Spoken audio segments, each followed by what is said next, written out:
नमस्कार मित्रांनो, मी संस्काराला स्वागत करतो तुमचं आपल्या आणखीन एका नवीन व्लॉगमध्ये. मित्रांनो, मला माहिती आहे की व्लॉग भरपूर दिवसानंतर येणार आहे, कारण की आजच मी व्लॉग शूट करतोय. आजचा आय गेस 68वा दिवस आहे. मी व्लॉग शूटच नव्हता केला, सो त्याच्यानंतर आज व्लॉग शूट करतो, ज्यामध्ये हा आय गेस 70 दिवसानंतर व्लॉग अपलोड होईल. सो आजचा जरासा टॉपिक वेगळा आहे. सो आज आपल्याला आपले जे ॲक्वेरियम आहेत ते काय क्लीन करायचे नाहीत, बट जो आहे ना ॲक्वेरियम मोठा, तो मी आता तुम्हाला दाखवतो. जस्ट आरवाना किती वाढला आहे तो. आणि जो आपला स्मॉल जो बारका फिश टँक होता, जो आपला आधीचा होता 3 फुटाचा, त्यात एक आरवाना होता, त्याची साईज मी तुम्हाला दाखवतो. आणि आज आपण त्याचं शिफ्टिंग करणार आहोत. सो शिफ्टिंग कुठे करणार आहोत ना, ते तुम्हाला व्हिडिओमध्ये समजेलच. तो परत त्यामुळे व्हिडिओमध्ये कंटिन्यू राहा. सो जातो आता आणि तुम्हाला दाखवतो की काय विषय आहे तो. हा बघा, हा जो आहे ना, हा आपल्याला शिफ्ट करायचा आहे बाहेर, कारण की हा फिश टँक मला तरी नाही ठेवायचा आहे. सो त्याच्यामुळे हा आपल्याला बाहेर शिफ्ट करायचा आहे. आणि here is the work monster aquarium and he is the albino arowana and is parrot, heart shape parrot.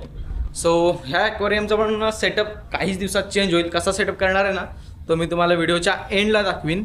So किंवा ह्या आत्ता क्लिपमध्ये कुठेतरी कोपऱ्यात शूट होईल. आणि तो आरवाना आपल्याला कशात ठेवायचा आहे ना, ते मी तुम्हाला दाखवतो.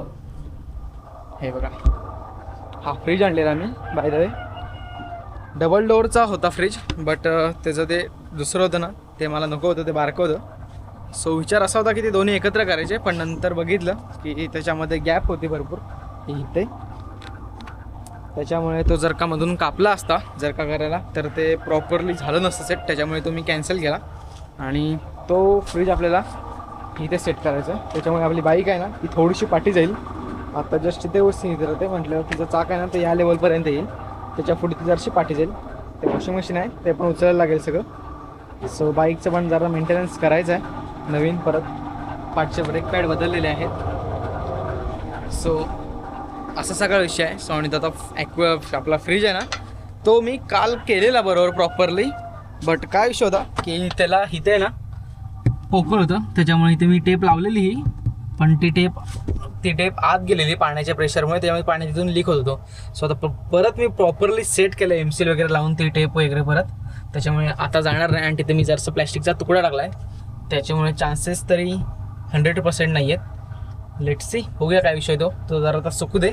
तोपर्यंत आपण ती गाडी घेऊया बाजूला आणि आपलं वॉशिंग मशीन आहे त्या तिथे खराब झालेलं ते उचलूया. चला, आणि अजून एक दाखवतो, थांबा 2 मिनिट तुम्हाला. जो आपला आहे ना पॉन्ड, त्याच्यातले मासे जरासे कमी झालेत बाय द वे, बट हां ठीक आहे, आहेत.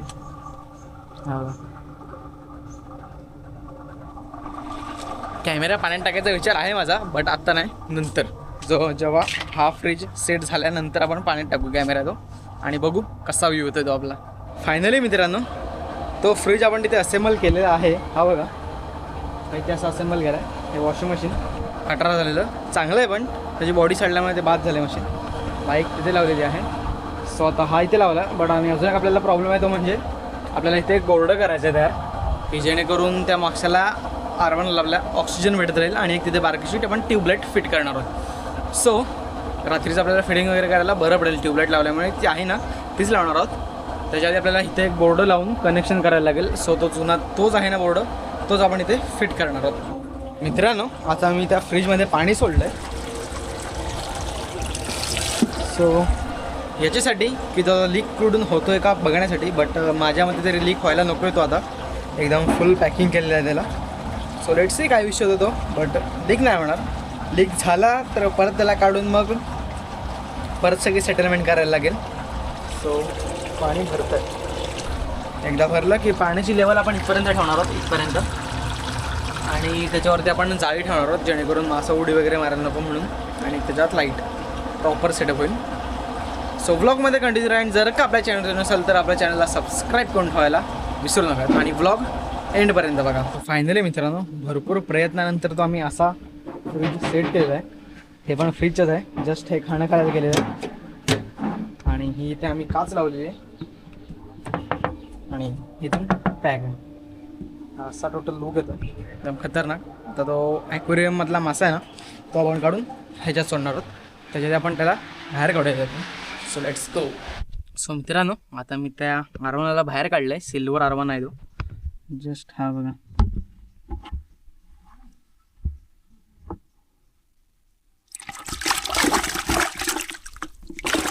आईला उड्या मारायला लागला गडी.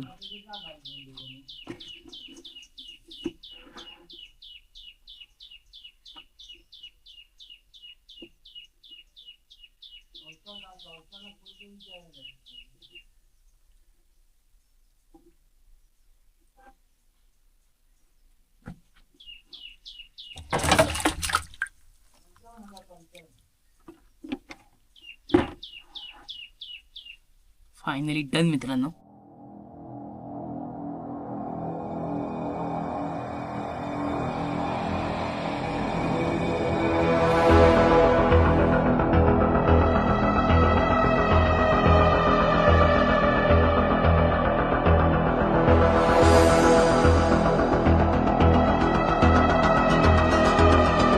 सो मित्रांनो तुम्ही आत्ता जो एक सीन बघितलात ना तो आपल्या त्या नवीन पॉन्डमधला अंडर वॉटरचा एक सीन होता. व्हिडिओ एक नंबर झाला आहे. पहिल्यांदा टाकला, जराशी भीती वाटत होती बट सक्सेसफुली झाला आहे तो व्हिडिओ. पाणी कुठेच गेलं नाही. कॅमेऱ्यात बॅटरीत पण वगैरे कुठेही बॅटरीत वगैरे पाणी गेलेलं नाही. कॅमेरा एकदम ओके. फक्त जरासा स्पीकरमध्ये पाणी गेलं आहे. जरासा आवाज कमी होतो आहे. तो एकदा स्पीकर नॉर्मल झाला की बरोबर आवाज लेवलला येईल. सो अजून आपल्याला एक बोर्ड फिट करायचा. बोर्ड फिट करून झाल्यानंतर मग आपला ब्लॉग एंड. सो फायनली मित्रांनो सगळा सेटअप कंप्लीट झालेला आहे. हा बघा बोर्डाचं कनेक्शन सगळं झालं आहे. माहिती आहे एक लाईट पण लावलेला आहे. जस्ट तो लाईट इथे आहे. तो आपला आरवाना तो बघा.